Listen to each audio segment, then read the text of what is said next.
Sunday Production. Dans ce premier épisode de notre masterclass avec Nicolas Navarro, nous allons voir comment aborder sereinement la préparation d'un marathon, une épreuve qui peut paraître intimidante. C'est parti. Vous êtes-vous déjà demandé quels sont les éléments clés qui permettent à un marathonien d'atteindre l'excellence ? Chaque vendredi du 2 au 26 janvier, découvrez notre masterclass avec Nicolas Navarro, l'un des meilleurs marathoniens français. De ses méthodes d'entraînement à ses stratégies en nutrition et récupération, en passant par ses astuces pour rester motivé, Nicolas vous ouvre toutes les portes d'une préparation parfaitement orchestrée. Cette émission vous est proposée par On, la marque suisse née dans les Alpes et partenaire officiel de Nicolas Navarro. Bonne écoute. Bonjour à toutes, bonjour à tous et bienvenue dans le podcast Dans la tête d'un coureur. Aujourd'hui, nous inaugurons un nouveau format, la Masterclass, une série de 3 podcasts diffusés chaque vendredi du 13 au 27 janvier. Notre mission, analyser en profondeur la préparation d'un marathonien de haut niveau, celle de Nicolas Navarro. Et dans cette première Masterclass, il va nous livrer ses conseils, ses astuces pour aborder sereinement cette épreuve mythique qu'est le marathon avec le plus de confiance en soi possible. Salut Nicolas, un immense merci d'avoir accepté de partager avec nos auditeurs et auditrices bien ton expérience, tes enseignements aussi que tu as tirés avec toutes tes années de préparation. On enregistre cette série depuis la nouvelle boutique de la marque suisse On à Paris. Donc merci de t'être déplacé jusqu'ici. Comment est-ce que ça va aujourd'hui ? Est-ce que tu es prêt à livrer tes secrets de préparation à nos auditeurs ? Bonjour Guillaume, bonjour à toutes et à tous. Écoute, ça va super bien et c'est vraiment un plaisir d'être là ce matin. Et moi, je suis un grand passionné de marathon, donc c'est avec plaisir que je vais pouvoir livrer mes secrets. Justement Nicolas, avant de rentrer un peu dans les coulisses de la préparation d'un marathonien de haut niveau, j'aimerais qu'on prenne un petit instant pour peut-être te présenter à nos auditeurs et auditrices qui ne te connaissent pas encore. Et c'est vrai que toi, quand on regarde un peu ton parcours, tu as un parcours complètement atypique dans le monde de la course à pied. Parce que c'est vrai, il faut bien le reconnaître, aujourd'hui les athlètes de haut niveau ont plutôt un parcours, un chemin assez traditionnel, classique, un chemin fédéral. Généralement, ils sont détectés avec les crosses du collège, très très jeunes. Puis ils intègrent un club d'athlétisme. Et puis ils passent de catégories minime, cadet, espoir, jusqu'aux catégories seniors, avec les stages en équipe de France. Et puis c'est le chemin tout tracé. Mais toi, tu as un parcours complètement différent. Tu t'es lancé plutôt sur le tard, sur le marathon, avec finalement très peu d'expérience, et tu as réussi en quelques années à te hisser au plus haut niveau. Pour toi, qu'est-ce que tu penses ? Est-ce que c'est possible de sortir un peu des codes, ou tu es plutôt une exception ? Comment tu analyses un peu ton parcours avec un peu de recul ? Non, c'est vrai que, comme tu l'as dit, j'ai un parcours qui est atypique. Après, je pense que si moi je l'ai fait comme ça, je pense que c'est à la portée de quelqu'un d'autre aussi. Donc, je pense pas qu'il y ait un seul chemin pour arriver à haut niveau. Je pense que soit on a les qualités et la motivation, soit on les a pas tout simplement. Donc, je pense qu'il n'y a pas un seul chemin, qu'il faut commencer par la piste et les crosses et dès les plus jeunes catégories. Je pense que c'est la motivation et l'envie qui fait tout derrière. Et c'est vrai que des fois on peut avoir un peu des complexes en se disant j'ai commencé peut-être un peu trop tard. Il y en a qui commencent à 25 ans, à 30 ans, d'autres qui commencent à 40 ans. Et ils disent finalement j'ai pas développé mes qualités naturelles très jeune, et donc finalement je pars avec un inconvénient par rapport aux autres. Toi, tu penses que ça peut être aussi une force, parce que finalement on est aussi un peu plus frais, parce que d'avoir couru très très jeune, tout ça, ça peut laisser des traces, des stigmates, ça peut fatiguer, user psychologiquement, physiquement. Et on arrive aussi avec de la fraîcheur, donc il n'y a pas que des inconvénients à commencer un peu plus tard. Tout à fait, c'est vrai que quand on est chez les jeunes catégories, dès le plus jeune âge, du coup, on est sur la piste, on fait des séances d'entraînement qui sont de plus en plus dures au fil des années, donc on n'a peut-être pas forcément envie d'aller sur marathon non plus. Et c'est vrai que d'arriver avec une certaine fraîcheur, c'est que de la découverte au final, donc et puis surtout on en a vraiment envie, je pense, donc je pense que c'est aussi un avantage de ne pas avoir suivi le chemin classique, on va dire.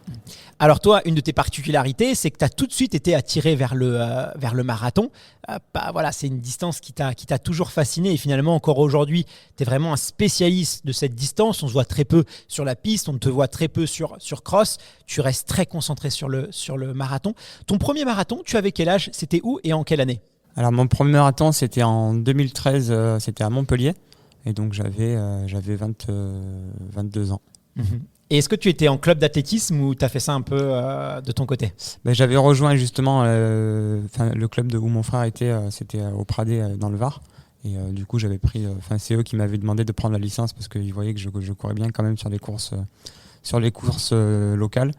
Et du coup, j'avais ma licence là-bas, mais je suivais pas du tout les entraînements parce que j'habitais déjà à Aix-en-Provence et le club est dans le Var. Donc, je suivais pas les entraînements et je m'entraînais vraiment au feeling. Et je m'étais inscrit au marathon parce que voilà, c'était la distance qui m'attirait le plus et c'était vraiment un défi de faire un marathon et ça s'était plutôt bien passé. Et ce premier marathon, tu le boucles en combien de temps? Je le boucle du coup en 2h28. C'est pas mal pour une première expérience quand on débute. Oui, c'est pas mal, surtout que il y avait une petite, pour l'anecdote, il y avait une petite erreur de parcours en fin de course et on avait dû faire 400 ou 500 mètres en plus, donc c'était une bonne expérience. Ouais. Tu as même fait un petit peu de rab, alors c'est pas mal. Alors on sait que le marathon, c'est une distance, c'est une épreuve mythique, on va pas se mentir, il y a toute la mythologie grecque sur cette course-là, c'est une course aussi symbolique, c'est même une course qui dépasse le monde de la course à pied, j'ai l'impression, en tout cas aujourd'hui, elle appartient finalement pas aux coureurs. Cette course, elle appartient à tout le monde parce qu'il y a aussi une dimension symbolique. Il y a des gens qui viennent sur marathon pour la compétition, mais il y a des gens aussi qui viennent parfois pour se reconstruire parce que ils ont vécu des séparations, des deuils, des moments difficiles. Il y a des gens aussi qui viennent sur marathon à 50 ans parce que ils ont pris un peu de poids, la vie a fait son chemin et ils veulent se réathlétiser. Donc il y a une dimension très très symbolique au marathon. On croise des gens. Il y a autant d'histoires qu'il y a de marathoniens finalement. Et c'est une distance aussi qui peut faire peur parce que c'est aussi l'inconnu. On a tous vu ces images de marathoniens qui arrivent exténués, des fois qui sont presque agonisants avant la ligne d'arrivée. Il y a tout le mythe aussi autour du fameux mur du marathon. Toi, l'image que tu avais du marathon avant de le découvrir, est-ce que c'était une distance qui t'attirait particulièrement? Et si oui, pourquoi? Qu'est-ce qu'elle représentait pour toi? C'est vrai que moi, c'est la distance qui m'attirait le plus quand je me suis mis à courir. Au début, c'est vrai que j'enchaînais les 10 km, des semi-marathons. Et très rapidement, j'ai été tenté par l'expérience marathon. C'était vraiment l'épreuve pour moi, l'épreuve d'endurance par excellence, quoi. C'était vraiment voir, comme tu dis, les images des coureurs qui souffraient, qui prenaient le mur. C'était vraiment ce que j'avais envie de retrouver, voir vraiment si ça existait, voir comment je pouvais gérer ça moi. Et c'était vraiment un défi. En fait, faire un marathon, courir un marathon, c'était vraiment, pour moi, c'était un défi vraiment. Courir un marathon, c'était vraiment quelque chose, de faire ça dans sa vie. Donc c'était ça qui me tentait, quoi. Et est-ce que tu as ressenti une émotion particulière quand tu es devenu marathonien? Parce qu'il y a aussi ça, finalement, on a l'impression d'appartenir à un club. Il n'y a que 4% aujourd'hui des Français qui ont déjà fini un marathon. Donc c'est un club encore assez fermé, même si heureusement c'est une distance qui se démocratise. Mais est-ce que ça a eu un impact dans ta vie? Est-ce qu'il y a eu un avant et un après marathon? Un avant, un après, je sais pas, mais en tout cas, ça m'a de suite plu. C'est vrai que dès que j'ai franchi la ligne d'arrivée, j'arrivais plus à marcher, mais je me suis dit, j'ai envie de recommencer, quoi. C'est vraiment une expérience incroyable et vivement le prochain. Et c'est vrai que je pense que soit on court un marathon et on tombe amoureux de la distance et après on les enchaîne, soit on a détesté vraiment et on veut plus entendre parler de course à pied, quoi.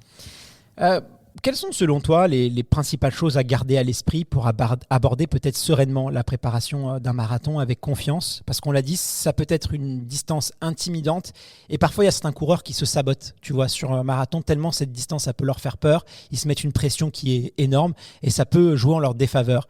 Est-ce que finalement il faut des fois se dire c'est presque une course comme les autres, même si elle est extrêmement importante, mais il faut savoir la désacraliser. Est-ce que toi, c'est quelque chose sur lequel tu as travaillé, par exemple? Notamment les marathons olympiques, par exemple, qui peuvent nous submerger d'émotions, parce que là, le marathon olympique, on rentre dans l'histoire.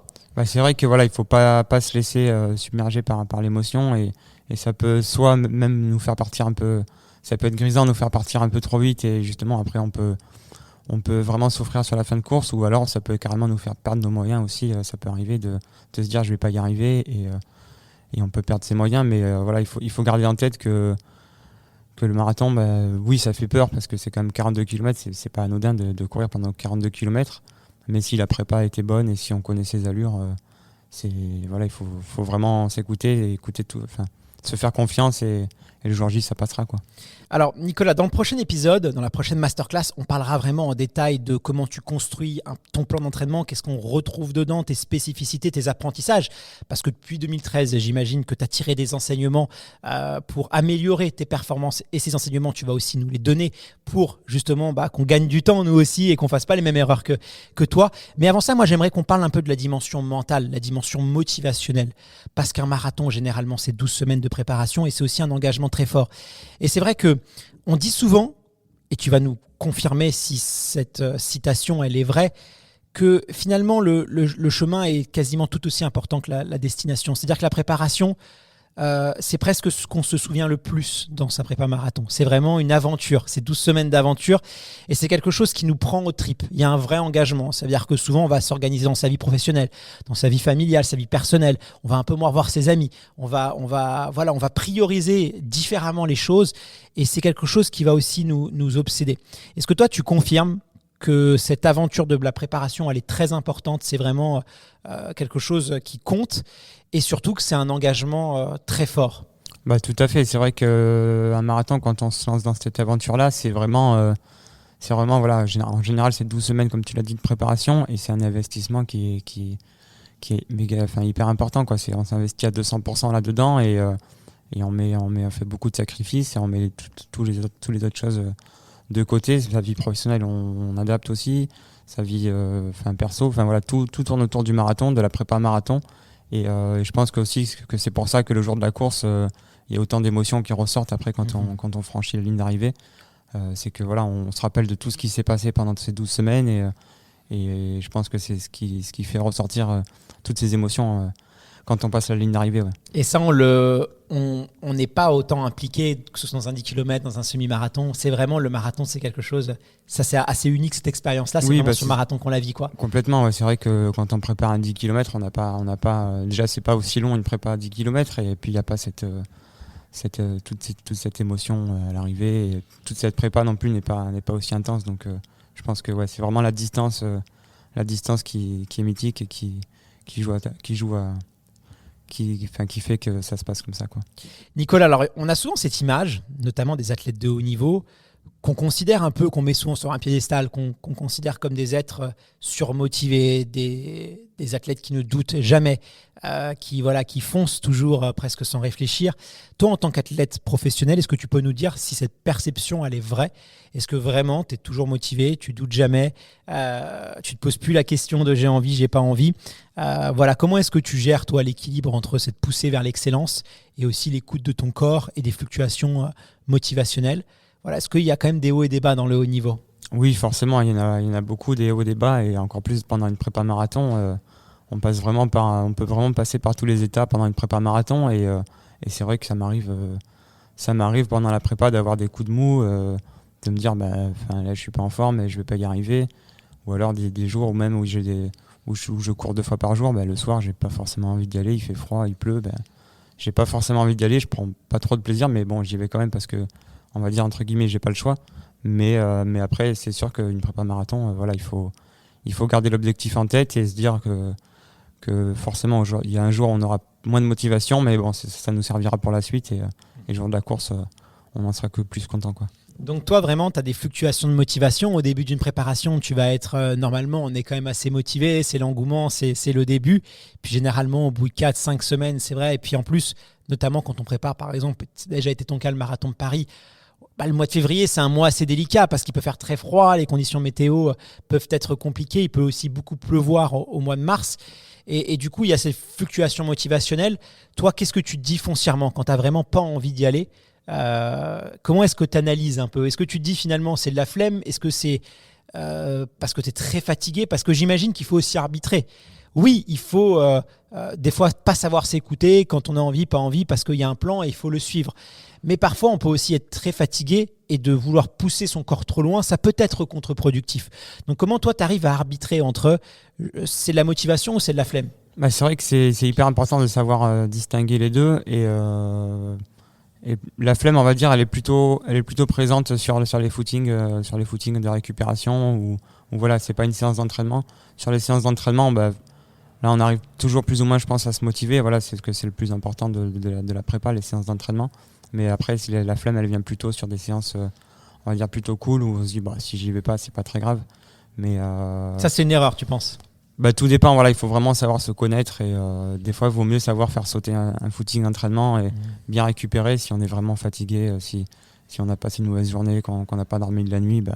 Il vaut mieux se reposer plutôt que d'accumuler encore plus de fatigue et arriver encore plus fatigué le jour des séances importantes. Donc, je pense qu'il faut savoir bien se connaître et apprendre. C'est quelque chose qu'on apprend au fil de la prépa aussi, je pense. Et voilà, il faut vraiment être à l'écoute de son corps. Et la motivation, c'est quelque chose qui va s'endurcir, un peu comme de l'argile avec le temps, ça va devenir très très dur. Et on peut remarquer souvent que plus on avance dans la préparation, et c'est là aussi la vie elle est bien faite, forcément on s'est beaucoup investi, on a fait beaucoup de sacrifices, donc finalement on s'est dit j'ai pas fait tout ça pour rien. Et donc un truc assez cool, c'est que plus on avance, généralement, plus on est motivé. Et c'est vrai qu'en fin de saison, généralement, à la 8e, 9e semaine, si on a fait tout ce sacrifice en amont, on est presque inarrêtable parce qu'on se dit j'ai pas fait tout ça pour rien. Et même quand ça devient dur dans le marathon, souvent, on pense à ça. On se dit mais attends, souviens-toi, les fois où tu n'avais pas envie, les fois où tu t'es dit j'y vais quand même. Tout ça aussi, finalement, c'est des choses, le jour de la course, qu'on peut aller chercher. Et on peut se dire, finalement, tous les sacrifices que j'ai faits aujourd'hui, j'ai pas fait ça pour rien. Et ça fait exploser en fait la motivation et ça lui donne du sens. Est-ce que toi, c'est des choses que tu as ressenties aussi? Exactement. C'est vrai que tout le jour de la course, on repense, quand ça devient dur, on repense à toutes les séances qui, au final, ont été encore plus dures pendant la prépa. Et on se dit, en fait, là, il te reste, je sais pas, 10 km, mais c'est rien par rapport à tout ce que tu as fait, pendant la prépa. Donc oui, il faut savoir se servir de toute cette motivation-là. Et aussi, ce qui est bien, c'est que au fil de la prépa marathon, en fait, on prend confiance en soi parce que la forme, elle augmente et on est de plus en plus en forme.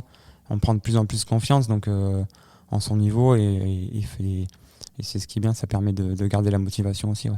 Alors en parlant de motivation, toi Nicolas, tu es athlète de haut niveau, mais tu es aussi papa d'un petit bébé et donc tu dois jongler avec tes responsabilités et tes priorités familiales. Est-ce que tu pourrais nous expliquer justement de quelle manière tu gères un peu cet équilibre, peut-être un peu délicat parfois, entre ta carrière sportive et ta vie de famille en fait et ton rôle de papa? Est-ce que c'est quelque chose que tu vis parce que certaines personnes peuvent la considérer comme un frein finalement, la vie de famille à l'épanouissement d'un athlète, en tout cas dans le très haut niveau. Toi, c'est pas ton cas parce que visiblement, tu as décidé de faire un enfant. Oui, c'est vrai que c'est quelque chose dont on avait très envie avec ma compagne. Donc c'est ce qu'on s'est dit. On s'est dit à partir du moment où on en a très envie, c'est que ça ne sera pas un frein et ça ne nous apportera que du positif. Donc après, oui, effectivement, c'est une nouvelle organisation. La vie est complètement chamboulée, mais il faut savoir, c'est comme une prépa marathon, il faut savoir tout adapter.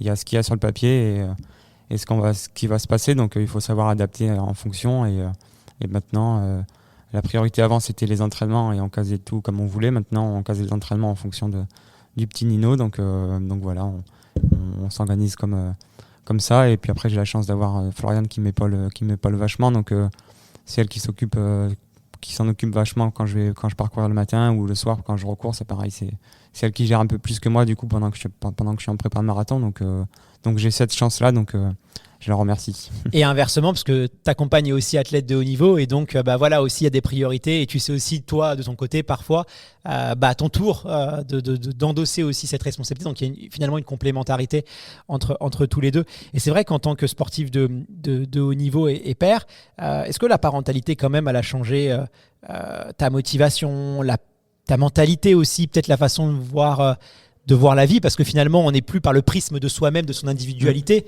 mais il y a aussi les questions d'héritage, de transmission, le goût de l'effort, et on sait justement il y a des études qui ont été faites sur les enfants qui ont des parents sportifs. Eh bien on sait que leur risque de devenir sédentaire plus tard est beaucoup amoindri. Voilà, on sait par exemple que emmener son enfant à l'escrime, au judo, aller faire du sport, c'est bien, mais pratiquer du sport par exemple avec lui, on sait qu'un enfant qui va pratiquer du sport avec son père a très très peu de chances plus tard de devenir sédentaire. Donc il y a aussi cette transmission, ce partage. Est-ce que ça t'a profondément changé en tant qu'homme et en tant qu'athlète? C'est vrai que ça fait changer un peu les choses, ça fait un peu évoluer. En fait, on court. Quand je cours, je me dis que je cours pas que pour moi au final, je cours aussi pour lui, pour qu'il soit fier de son papa, de ce qu'on accomplit. Et puis même aussi de notre côté, je me dis que si une séance se passe mal ou si la course se passe mal, c'est pas très grave.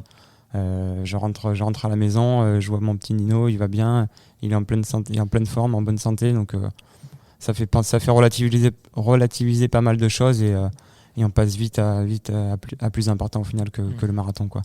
Et finalement, avec le recul, j'imagine que quand tu as dit voilà, je vais être papa, en plus il y a les Jeux Olympiques de Paris, certainement l'une des courses qui sera évidemment la plus importante de ta carrière, de ta vie, puisque les derniers Jeux Olympiques c'était il y a 100 ans. J'imagine que ça a dû en surprendre peut-être plus d'un. Il y a aussi peut-être la fatigue, parce qu'un bébé ça fait pas forcément toutes ses nuits. Est-ce qu'aujourd'hui, avec le recul, tu t'es dit finalement, tu arrives très bien à gérer, parce qu'on l'a vu encore récemment à Valencia, tu as réussi à parfait, donc c'est tout à fait possible, quoi. Oui, je pense que c'est tout à fait possible. Enfin, c'est juste une question d'envie, de motivation et voilà, de savoir. Je pense pas qu'il y a forcément, oui, si c'était arrivé, si Nino était arrivé juste avant les Jeux, forcément, ça aurait été peut-être plus compliqué au niveau des nuits, notamment sur les premières semaines. Mais là, je pense que c'était le bon moment. Enfin, on l'a vu, après j'ai battu mon record encore à Valence, donc voilà, c'est question d'équilibre, je pense, à trouver et savoir si on en a vraiment envie ou pas, et nous on en avait très envie, donc ça se passe très très bien comme ça, quoi. Bon, on parlera justement dans une prochaine masterclass de la récupération, du sommeil, comment est-ce que tu gères tout ça. Mais voilà, on va pas se mentir, quand même, la vie d'un coureur et d'un marathonien peut être compliquée. Ceux qui peuvent, par exemple, avoir un travail, une vie de famille, les vies sont quand même de plus en plus actives, surtout quand on vit en ville, quand on est un urbain.